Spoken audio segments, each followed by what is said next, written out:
I know this is a hard question. How would your father, how would Rav Steinsaltz view the events of today? From what perspective, from what lens do you think he would view what we're going through today here in Israel?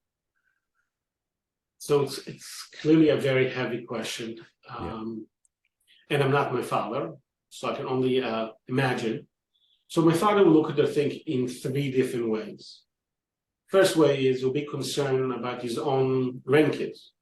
My father has now 6 grandkids who are serving in the army in a variety of locations. I mean, well, we, as you said, you wish him victory as much as we can.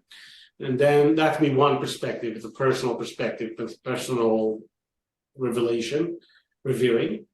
And the second one will be concerned about his students. We, as we speak, momentarily we have 130 something students, a variety of ages, from our Hester Yeshiva, which was called in completely, to people who are teachers already or staff at the center itself who are there. But that's still on a personal level. I think my father will have 2 parts to his view. One, he will be in a tremendous pain. The father was, maybe is, a lover of the Jewish people. He cared about it. He cared about people. In the tremendous evilness that we saw, the pain, the suffering, the sorrows that we were witnessing, that will be something that will be on his heart and soul. 2, as much as my father loved people, also he loved humanity. But he cared more about our humanity, cared more about our people.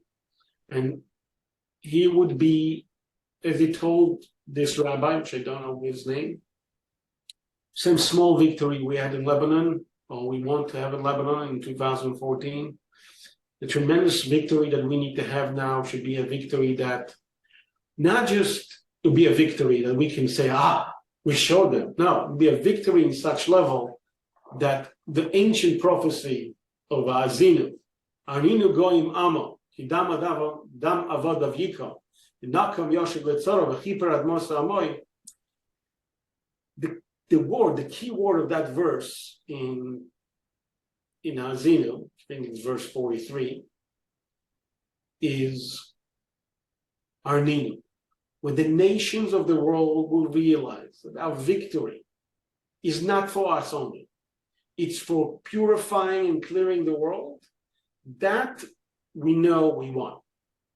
That is when you know also that God is with us, and that's when you know where we actually we're victorious. I think that's what he will say. Of course, he will do it in a much more elegant and elaborate way than me, but I think that's what he will say.